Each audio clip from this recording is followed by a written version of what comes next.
Dooley is standing by to talk shoplifting, sleep deprivation and shared parenting. But it's competition time again. Kate is back and in the audience. Hi again, Kate. I'm with our winners club. You could be joining them, guys. Look at all these guys. They are winners and you could be too. So £250,000 is up for grabs. It's our biggest cash prize of the year so far. Along with that, 5 prizes, bonus prizes of £10,000. One entry gets you in the draw for all 6 of those prizes, so you just never know your luck. Now, we've got some lovely questions from our audience. Where's Amanda from Bedworth? Hello, Amanda. Now, Amanda wanted to know what the first thing was you brought Anthony. Anthony. Brand new car. That's nice. Did you Yeah, buy anything for love the it. missus as well? Well, she owns the brand new car. Oh, OK, so it's a joint car. I love it. Claire from Southampton, where are you? All right, Claire from Southampton says, how many times did you enter, Louise? Once, one text. Jumping jellyfish. You won £1 million from one text. I know. Crazy. 4 hours before the end of the competition as well. Did you hear that? 4 hours before the end of the competition. That could be you. Brian, what would you say to anyone watching right now who's thinking of entering? Just enter it to win it. You nearly got there. You've got to be in it to win it, but whatever. Here are all the details you need for our competition. You could be winning £250,000. Good luck. For this week only, you'll also be entered into a bonus prize draw. There are 5 prizes of £10,000 to be won. Lines close today at 3 p.m. For another chance to win, text cash to 80118. Text costs £2.50 plus 1 standard network rate message. Go to the website. Entries cost £2.50. Call 09011 209 118. Calls cost £2.50 plus your network access charge. Or post your name and phone number to Bonus 12 PO Box 7558 Derby DE1 0NQ. Entrants must be 18 or over. Lines close on Friday the 4th of April at 3 p.m. For a chance to win £10,000, lines close today at 3 p.m. We'll be calling the winners live during Good Morning Britain, Lorraine, This Morning or Loose Women after all entry routes have closed. Good luck. Now, as a documentary maker, Stacey Dooley isn't afraid to navigate all sorts of complicated situations. And now she is tackling what she calls messy motherhood. Here to tell us more, it's Stacey Dooley.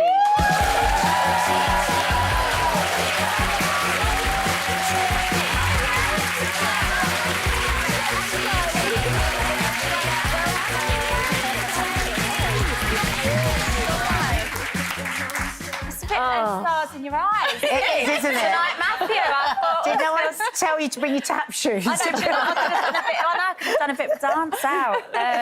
So messy motherhood, Stacey. Why is it messy? Well, I don't know what I'm doing. Does anyone? I mean, actually, I sort of don't want to sound too twee or too, like, worthy or whatever, but I'm actually really loving this period. I think it's actually my fave. How old is she now? 2, just turned 2. And she's like... She's just a million miles an hour, but when they start talking, it's just a different. It's like it's just a game changer, and she's really sort of. She's just me 2.0. Like I'm raising myself, so I need to strap in. But no, I'm loving it. I think I wasn't very prepared. I wasn't particularly organised. Didn't do any of the classes. Didn't read any of the books. Didn't listen to a podcast. Why not? Was that like a choice that you didn't wanna? I think I just thought it would be easy. Honestly, How are you feeling about that now? I was like, I've never been more wrong about anything in my entire life. I thought it can't be that tricky. Did you have friends that had children? Yes, all my pals had kids. And I used to think, oh, they'll be all right. You know, oh, they need a nap. I thought, oh, just bring them along. They'll be all right if they don't nap. Yeah. But it is wicked. It is monumental. And she is, my best. So what did you find more difficult than you anticipated then? The sleep deprivation was tricky for me, didn't it? Like, I'm not great if I haven't had any sleep. And honest to God, it's like, I mean, they use it as a form of sort of torture, don't they? For a very good reason. And it's so intermittent, like, you'll have 20 minutes, and she was on the boob, so I was up and down the entire time. You'll have 20 minutes, and then you'll be up. Then you'll be up for 4 hours, then you'll get another 40 minutes, then you're up again. That for about a year and a half. Yeah. I just remember walking around. You've got a book out now, which is Dear Minnie. Yes. So it's conversations with remarkable mothers. Yeah. So Dear Minnie, is it Dear Minnie, go to sleep? Dear Minnie, could you go to sleep? Could you go to bed at 7 o'clock, actually? That gives me a bit of an evening. But it's, What kind of remarkable mums are we talking about here? So it's the reason... So we were flirting with the idea, you know, do we do a book about motherhood? I mean, it's such an oversaturated space, right? It's like everybody's got an opinion and everybody does things differently. And I was sort of so mindful that my experience of motherhood was pretty straightforward. It was relatively straightforward. Getting pregnant, you know, we were very lucky in that regard. The pregnancy itself, the birth was okay, but that's not representative. Do you know what I mean? That's not universal. Yeah.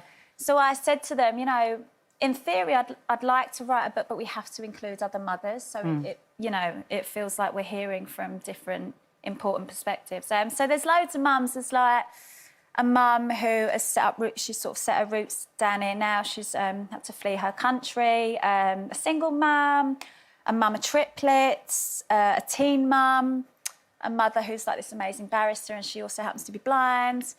And was the visit to the Was the visit to the convent? Yeah. So where they don't have any babies. Yeah. That's maybe why they sold the idea to me. But I was making a documentary and I was staying with a load of sisters in Whitby. So I was in this convent and they were a scream. I can't tell you, I don't know what I was expecting.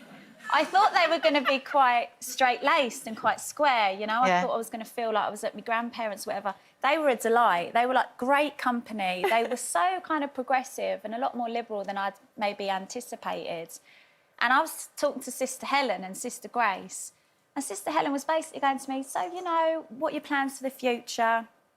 And I'd always been a bit ambivalent. I was like, oh, you know, whatever, we'll see. Whatever happens, happens. She was like, Stacey, you know, this career isn't going to last forever. And then what are you going to do? And I was like, what am I going to do? She was trying to set you into panic. You need to come and live at the convent. But I was at this existential crisis, I was like, am I going to become a sister? I've probably missed that boat. But I did, on a serious note, it did make me think about, you know, did I want to be a mum? And I can't say it was a non-negotiable for me, and I think you've spoken about this really articulately in the past. Like, I was, you know, there was never that desire within me necessarily. I was never hugely maternal. But actually, you know, thank God she is knockout. Like, it is the best thing I've ever done. But, so if I hadn't gone to the convent, who knows? It's funny, isn't it? Like, the conversations you have. How weird.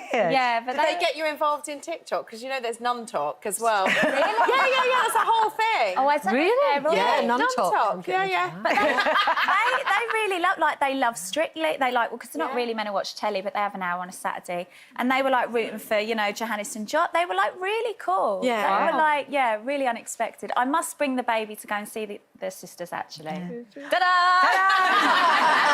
You're babysitting this control, Yeah, your fault.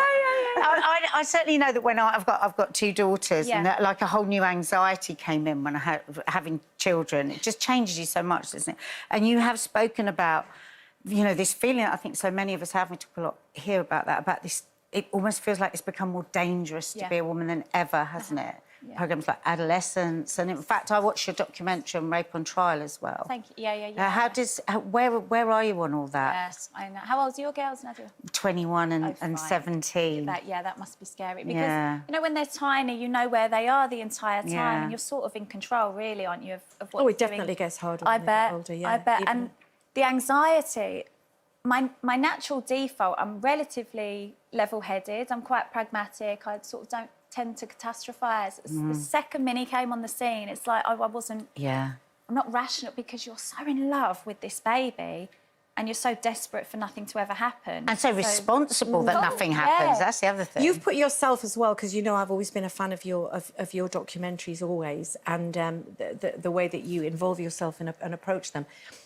Has there been a shift in what you are prepared to do now that you're a mum to Minnie, though? Totally, Denise. It's like... Yeah, I mean, I think throughout my career, but, like, you know, I've been making the documentary since I was 20. I'm 38, so I've been doing it 18 years, and it's been, you know, I've travelled extensively. It's been such a treat. It's been the best gig.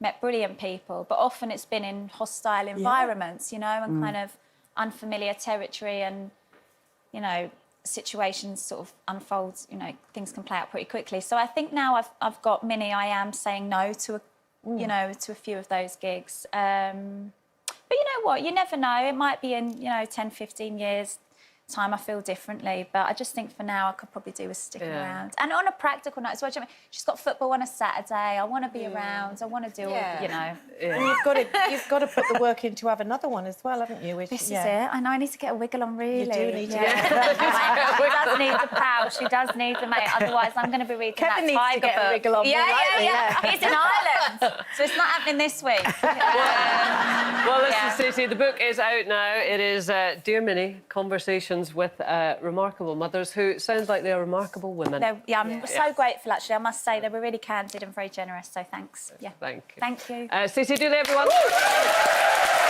and Janet are back next week. From the holidays, we'll have all the gossip, plus Paloma Faye, Sarah Davis and EastEnders James Bye are here too. We'll see you live at 12:30 on Monday. Bye.